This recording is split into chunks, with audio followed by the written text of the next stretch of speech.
یعنی میرے نبی پاک صلی اللہ تعالی علیہ وسلم نے فرمایا ہر چیز اپنے رب سے مانگ، ہر چیز مانگ، ہر چیز مانگ۔ یا رسول اللہ کیا کچھ؟ میرے محبوب نے فرمایا تیرے گھر میں نمک بھی ختم ہو جائے تو وہ بھی اپنے رب سے مانگا کر، تو مانگنا وہ تجھے دے گا، تو اس کی بارگاہ میں کشکول طلب دراز تو کرنا۔ اور ترمذی شریف میں عجیب لفظ ہے، رسول کائنات نے فرمایا، رب کریم فرماتا ہے جب میرا بندہ ہاتھ اٹھاتا ہے نا تو مجھے حیا آتی ہے کہ میں خالی کیسے لوٹا دوں اس کے۔ اتنے بڑے بادشاہ کی بارگاہ میں، او بھائی لوگوں سے عزتیں تلاش کرتے ہو تو وہ کیا تمہیں عزت دیں گے؟ وہ تو کل اچھا کہتے ہیں پرسوں برا کہنے لگ جاتے ہیں۔ لوگوں کے سامنے گڈ بک میں آنا چاہو گے تو وہ تو سویرے تمہارے بارے میں کچھ کہیں گے، شام کچھ اور کہیں گے۔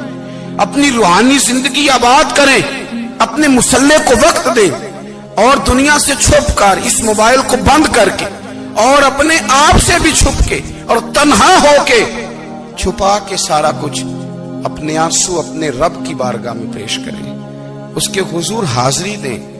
سنو نا ترمذی کی حدیث، اور اسے یاد رکھنا، نبی پاک علیہ السلام نے فرمایا اپنے دکھ لوگوں کے سامنے نہ بیان کرنا، سیٹھوں نوابوں کو نہ بتاتے پھرنا، دنیا داروں کے سامنے جا کے نہ رونا کہ میں تکلیف میں ہوں۔ فرمایا اگر دنیا داروں کو دکھ بتاؤ گے رب تمہیں کبھی غنی نہیں کرے گا، اور لوگ ہیں کہ الٹا مذاق اڑائیں گے۔ آپ کی جس سے بڑی پکی یاری ہے نا، پکی، وہ تب تک پکی ہے جب تک آپ نے 50,000 مانگا نہیں، اور جس وقت آپ نے کہہ دیا کہ میں مجبور ہوں میری مدد کر تو پھر ختم ہو گئی دوستی۔ لوگوں کی تعلقات آپ کے ساتھ تب تک ہیں جب تک آپ ان سے کوئی ضرورت وابستہ نہیں کرتے۔ کریم محبوب فرمانے لگے بندوں کے سامنے دکھ نہ بیان کرنا، اللہ تجھے کبھی غنی نہیں کرے گا، تو اپنے دکھ اپنے رب کو بتا، تو دعائیں مانگ، تو اس کی بارگاہ میں حاضر ہو، تو اس کے حضور عرض کر۔ فرمایا اپنے دکھ اپنے رب کو بتا، وہ جلدی کرے یا دیر سے کرے تجھے ساری دنیا سے بے نیاز کر دے گا، تجھے کسی کا محتاج نہیں رہنے دے گا۔ حضرت ابو الحسن رحمت اللہ تعالی علیہ حضرت معاذ ابن جبل رضی اللہ تعالیٰ عنہ کے پاس بیٹھا کرتے تھے۔ فرماتے ہیں ان سے جو پیار بڑھا تو پھر میرا مصلی سے بھی بڑھ گیا۔ تابعی ہیں، فرماتے ہیں صحابی رسول سے محبت ہوئی تو ذکر سے بھی ہو گئی، پھر درود شریف سے بھی ہو گئی، محبت ان سے بڑھی تو پھر اللہ نے مسجد کا پیار بھی بڑھا دیا۔ آپ فرماتے ہیں کہ میری ہر وقت طبیعت چاہتی تھی کہ بس اللہ اللہ کروں، بس اللہ اللہ کروں، بس نہ میں ذرا تھوڑی جان چھڑاؤں لوگوں سے، کوئی 10 منٹ ملے تو میں کوئی 4 نفل پڑھ لوں، میں تھوڑا سا نہ بچوں لوگوں سے، اور مجھے تسبیح ملے تو میں نہ کچھ 400-500 دفعہ استغفار پڑھوں، سبحان اللہ، الحمدللہ، اللہ اکبر، لا حول ولا قوت الا باللہ، میں نہ تسبیحات پڑھوں۔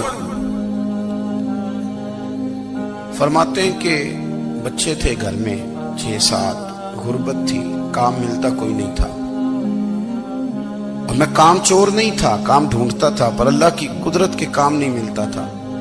فرماتے ہیں کہ میں نے ایک دن اپنی اہلیہ سے کہا کہ آج میں پھر جاتا ہوں کام ڈھونڈنے، تو میری بیوی بڑی فرما بردار تھی، پر اس دن نہ غربت کے ہاتھوں تنگ آ کے کہنے لگی آج نانا کوئی تو چیز لے کے آیا، تو مجھ سے بچوں کی بھوک نہیں دیکھی جاتی، یہ سب روگاں دا روگ محمد جس دا نام غریبی، کنڈ بلا کے لنگ جاندے نی دوست یار قریبی، آج نہ کچھ لے کے آیا تو میں بچے لے کے میکے چلی جاؤں گی۔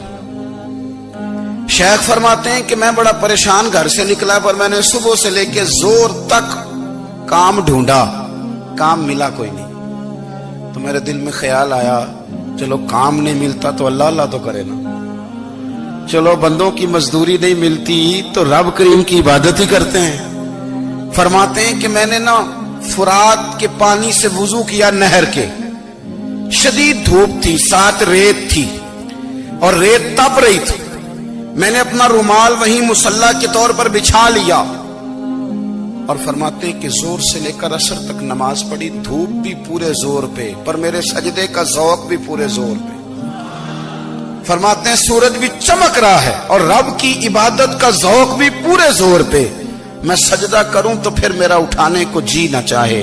میرے استاد لکھا کرتے تھے، یہ ان کا شعر ہے، وہ کہا کرتے تھے مجھے سوز دے، مجھے ساز دے، اور مجھے نیم شب کا نیاز دے، دم سجدہ خود کو میں توڑ دوں، مجھے ایسا ذوق نماز دے، اور میں تیری بہار کا پھول ہوں، میں کھلا بھی ہوں تو تیرے لیے، مجھے میری شاخ سے توڑ لے، مجھے اپنی زلف کا ناز دے۔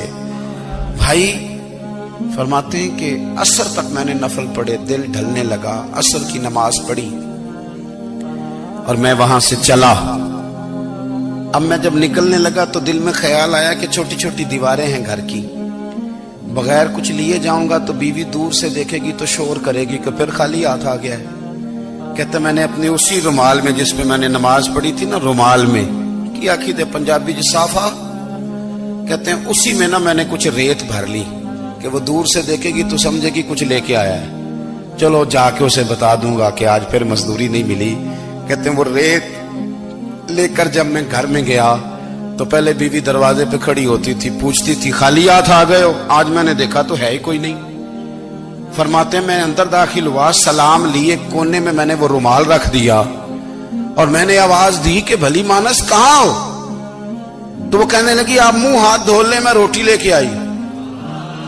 میں نے کہا روٹی کہاں سے آ گئی؟ یہاں تو کئی دنوں کے فاقے، تو کئی دنوں کی غربت ہے، یہاں تو اس گھر میں تو فقیری ہے۔ فرماتے ہیں کہ وہ روٹی لے کے آئی اور اس وقت کی جو موجودہ نعمتیں تھیں، سمجھ لیں سلاد، اچار، ہر چیز ساتھ لائی۔ میں نے کہا کہ بچے کہاں گئے؟ کہنے لگی وہ کھانا کھا کے کھیلنے گئے، آپ کھانا کھا لیں آ جاتے۔ کھانا اس نے چن دیا۔